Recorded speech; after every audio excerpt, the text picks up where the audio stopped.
हम प्रभु परमेश्वर को धन्यवाद देते हैं आज की सुंदर सुबह के लिए। परमेश्वर ने आज की सुंदर सुबह मुझे और आपको दी है कि हम परमेश्वर के पवित्र चरणों में आकर परमेश्वर की महिमा करें। आज जो परमेश्वर की योजना है उसको अपने जीवन में पूरा करें। प्रियो, मैं आप सभी का स्वागत और वेलकम करता हूँ आज की सुबह इस डिवोशन में। परमेश्वर का धन्यवाद करते हैं कि परमेश्वर हर समय हमारी मदद करता है। मैं दिल की गहराई से आपको धन्यवाद देता हूं living Christian movement fellowship ministry Jaipur Rajasthan में कि आप बराबर हमारे लिए प्रार्थना करें, सहयोग कर रहे हैं।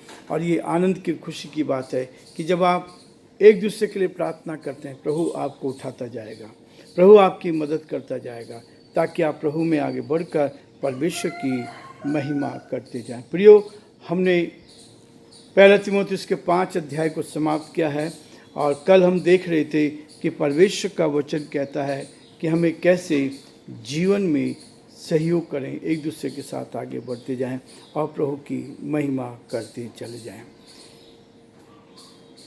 परमेश्वर का वचन कहता है, आज का जो विषय है, तू मेरा और मैं तेरा। आज का जो विषय है, परमेश्वर मेरे और आपके जीवन के लिए ये बहुत ही महत्वपूर्ण है, लाभदायक है, ताकि हम परमेश्वर की महिमा को करते चले जाएं। इब्रानियों का 13वां अध्याय उसके 4 पद में बहुत अच्छा लिखा है। कहता है, विवाह सब में आदर की बात समझी जाए और विवाह बिछोना निष्कलंक रहे। यहाँ लिखा है, परमेश्वर का वचन कहता है, विवाह सब में आदर की बात समझी जाए और विवाह बिछोना निष्कलंक रहे, क्योंकि परमेश्वर व्यभिचारियों और परिस्थितिगमियों का न्याय करेगा। परमेश्वर हमारे जीवन का न्याय करने वाला परमेश्वर है। इसलिए हर परिस्थिति में परमेश्वर मुझे और आपको इस बात के लिए प्रेरित करता है ताकि हम उसके साथ आगे बढ़ें। तू मेरा और मैं तेरा। परमेश्वर मेरे और आपके जीवन में इस बात को रखना चाहता है ताकि हम परमेश्वर के साथ आनंद के साथ आगे बढ़ते जाएं। और इसलिए परमेश्वर का वचन कहता है कि 10 आज्ञाओं में परमेश्वर का वचन कहता है कि केवल व्यभिचार से संबंधित आज्ञा इस प्रकार से दोहराई जाती है। परमेश्वर का वचन कहता है, 7वीं आज्ञा, तू व्यभिचार ना करना, तू व्यभिचार ना करना। 10वीं आज्ञा, तू ना तो किसी स्त्री का लालच करना। परमेश्वर का वचन हमें हर कदम पर इस बात के लिए कहता है।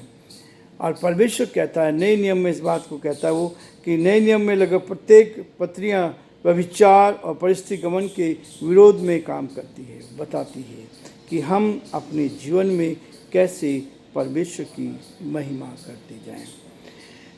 प्रियो, पहला तीमुथियुस का 6 अध्याय का अध्ययन हम शुरू कर रहे हैं। परमेश्वर में हमारी रक्षा करे ताकि ये वचन मुझे और आपको प्रोत्साहन करे। इसलिए वो कहता है, तू मेरा और मैं तेरा। परमेश्वर पिता हमें एक मन एक चित्त करना चाहता है ताकि हम एक मन एक चित्त होकर परमेश्वर की महिमा करें। पहले 2 पद में आपके सामने पढ़ूंगा। लिखा है, जितने दासता के जुए में के नीचे हैं वे अपने अपने स्वामी को बड़े आदर के योग्य जाने, ताकि परमेश्वर के नाम और उपदेश की निंदा न हो।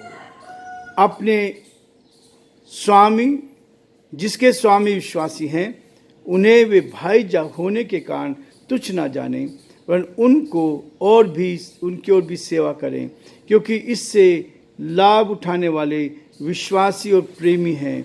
इन बातों का उपदेश किया कर और समझाता रहे। इन बातों का उपदेश किया कर और समझाता रहे। तू मेरा और मैं तेरा। यहाँ स्वामी का और दास का उदाहरण दिया गया है। परमेश्वर हमें ऐसे विषय देता है ताकि हम एक दूसरे के साथ इस बात को देखें।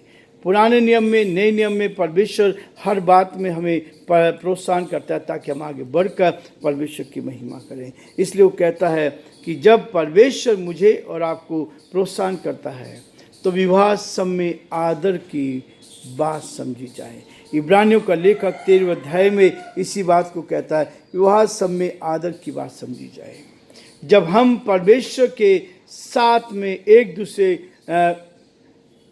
को बांधते हैं, मैंने बहुत सारी शादियां दी हैं और ईमानदारी के साथ कोशिश रहती है कि हम परमेश्वर के भय में, परमेश्वर के डर में सब कुछ को पूरा करें। और विवाह इस बात के लिए, मेरे और आपके लिए महत्वपूर्ण है, विवाह सब में आदर की बात समझी जाए। हम कई बार पीछे हटने लगते हैं, कई बार हम निराश हो जाते हैं, हताश हो जाते हैं, लेकिन परमेश्वर का वचन कहता है जो प्रतिज्ञा आपने परमेश्वर के वचन में लोगों के सामने की है, परमेश्वर के सामने की है, वो प्रतिज्ञा हमेशा तक की है। कोई मनुष्य तुम्हें अलग ना करने पाए। जिसको परमेश्वर ने जोड़ा है उसको मनुष्य अलग ना करने पाए। इस बात की प्रतिज्ञा परमेश्वर मुझे और आपको देता है कि हम हमेशा तक, जब तक इस पृथ्वी पर हम जीवित हैं, तब तक एक दूसरे के साथ बंधे रहें, तब तक एक दूसरे के साथ आगे बढ़ते जाएं। इसलिए कहता है वो यहाँ 1 तीमुथियुस 6 अध्याय में कहता है, जितने दासता के जीवन में के नीचे हैं वे अपने स्वामी को बड़े आदर के योग्य समझें। प्रियो, ये रिश्ता जो है जैसे पति पत्नी का रिश्ता है, तू मेरा और मैं तेरा। यहाँ पर भी परमेश्वर का वचन कहता है यदि हम किसी के अधीन हैं, जितने दासता के जुए में के नीचे हैं वे अपने स्वामी को बड़े आदर के योग्य समझे। ये आदर करना हमारा सबसे महत्वपूर्ण कार्य है। हम एक दूसरे का आदर करें, एक दूसरे का सम्मान करें। जो भी जिम्मेवारी हमें दी गई है उस जिम्मेवारी को उठाने में परमेश्वर हमारी मदद करे ताकि हम आगे बढ़ें और हम एक दूसरे के साथ, जैसा वचन कहता है, जैसा संदेश, जैसा आज का जो शीर्षक है कि तू मेरा और मैं तेरा, हम एक दूसरे के लिए मर मिटते हैं, हम एक दूसरे के लिए अपने आप को समर्पित करते हैं ताकि हम परमेश्वर की महिमा करें, सेवक करने के लिए। और इसलिए वो कहता है ताकि परमेश्वर के नाम और उपदेश की निंदा ना हो। परमेश्वर कभी नहीं चाहता कि हमारे जीवन से परमेश्वर की निंदा हो। परमेश्वर नहीं चाहता हमारे जीवन के द्वारा परमेश्वर को महिमा ना मिले। वो हर कदम पर, हमारे एक एक व्यवहार पर, हमारी बातचीत पर, हमारे उठने बैठने पर परमेश्वर चाहता है कि हम उसको महिमा दे सकें। और जब उसको महिमा देते हैं वो आपको बढ़ाता जाएगा, वो आपकी मदद करता जाएगा और वो आपके जीवन पर उत्तम से उत्तम आशीष देगा। और इसलिए परमेश्वर का वचन 2 पद में कहता है, जिनके स्वामी विश्वासी हैं, अविश्वासी के लिए भी और विश्वासी के लिए भी। विश्वासी है तब और ज़्यादा हमारी जिम्मेवारी बन जाती है। जिनके स्वामी विश्वासी हैं उन्हें वे भाई होने के कारण तुच्छ ना जाने। कई बार मसीह जगत में भी आजकल ऐसे होता है, जो हमारे अंडर में काम करता है हम उसको तुच्छ जानने लगते हैं, उसको तुच्छ जानने लगते हैं। परमेश्वर ने आपको जिम्मेवारी दी है, आपको संसार में रखा ताकि आप बहुतों के लिए आशीष का। इसलिए विश्वासी में और अविश्वासी में बहुत अंतर होता है। जो विश्वासी हैं उन्हें वे भाई होने के कारण तुच्छ ना जाने, वरन उनकी और भी सेवा करें। हमारा जीवन एक दूसरे के लिए जीने वाला होना चाहिए। जो कुछ परमेश्वर करता है वो हमारे जीवन में दिखाई देना चाहिए। तू मेरा, मैं तेरा।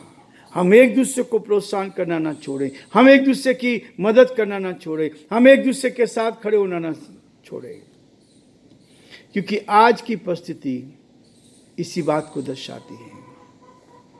यदि हम एक दूसरे के साथ खड़े भी होते हैं तो लोग गलत विचार रखते हैं। हम किसी की मदद करने की कोशिश करते हैं शारीरिक दृष्टि से, आत्मिक दृष्टि से, तो लोग उसको धर्म परिवर्तन से जोड़ देते हैं। मुझे नहीं मालूम क्यों ये हो रहा है, लेकिन ये आज से नहीं है, ये आज से नहीं है। जब से प्रभु यीशु मसीह संसार में आया उसके विरोध में भी लोग ऐसे करते रहे। लेकिन परमेश्वर का धन्यवाद करते हैं कि हमारा परमेश्वर हर परिस्थिति में हमारी मदद करने को तैयार रहता है। और जितना अधिक सताव है उतना अधिक फैलाव है। जितना अधिक सताव है उतना अधिक परमेश्वर का वचन फैलता चला जाएगा। क्योंकि हम कहते हैं इस बात के लिए कि परमेश्वर का वचन कहता है कि क्योंकि इससे लाभ उठाने वाले विश्वासी और प्रेमी हैं, इन बातों का उपदेश किया कर और समझाता रहे। ये उपदेश हमें देना है।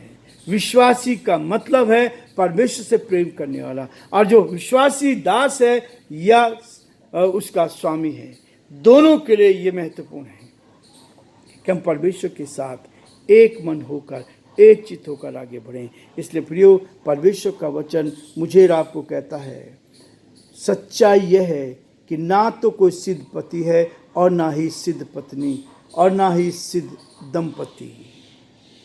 कोई सिद्ध नहीं है, सबके अंदर कमजोरी होती है, लेकिन परमेश्वर चाहता है जब दो परिवेश के लोग एक साथ मिलते हैं तब वो इस बात के लिए कहता है, सच्चाई तो ये है, ना तो कोई सिद्ध पति है और ना सिद्ध पत्नी और ना ही सिद्ध दंपति है। सब मिलकर आनंद उठाना सीखें। जब आप परमेश्वर के साथ आते हैं, जब आप परमेश्वर के भवन में, उसके बंधन में बंधे हैं, तब परमेश्वर आपको बरकत देना चाहता है। और शैतान का एक बहुत बड़ा रूप रहता है। शैतान ने इस बात को देखा, क्योंकि ये परिवार का निर्माण परमेश्वर की ओर से किया गया है। प्रियो, जब सृष्टि बनाई गई, परमेश्वर ने आदम को मिट्टी से बनाया। आदम अकेला था और परमेश्वर अकेला था। परमेश्वर और आदम, तब परमेश्वर ने कहा कि आदम का अकेला रहना अच्छा नहीं, मैं उसके लिए एक सहायक बनाऊंगा। और यहाँ वो भेद जो छिपा हुआ है, उस भेद को बहुत सारे लोग नहीं समझ पाते हैं। 2 अध्याय में बहुत स्पष्ट लिखा है, और वो कहता है कि परमेश्वर ने क्या किया, आदम को बनाया। और जब आदम को बनाया तो आदम ने किसको देखा? उस समय कोई नहीं था, ना माता पिता थे, ना पत्नी थी, कोई नहीं था। केवल जब आदम को बनाया गया, परमेश्वर ने अपनी आत्मा उसमें डाली, तो उसके सामने परमेश्वर खड़ा था। पहला स्थान परमेश्वर को, ये वचन कहता है, मैं नहीं कहता हूं। दूसरा स्थान, तब परमेश्वर ने कहा कि आदम का अकेला रहना अच्छा नहीं, मैं उसके लिए सहायक बनाऊंगा। क्या सहायक बनाया? उसने उसकी एक पसली निकाली, और पसली निकालकर उसको बेहोश किया, और बेहोश करके वो उस स्थान पर पड़ा रहा। वहां से वो पसली को लेकर बदन के दूसरे छोर पर गया। हम इस बात को नहीं समझ पाते, ये रहस्य इसमें है। वहां लिखा है कि परमेश्वर का वचन कहता है कि वो दूसरे छोर पर लेकर गया, और वहां जाके उसने क्या किया? स्त्री को बनाया। स्त्री को बनाया। वहां कौन था? आदम बेहोश पड़ा है, इधर परमेश्वर है। परमेश्वर ने उस पसली से आदम को बनाया, हवा को बनाया, और क्या किया?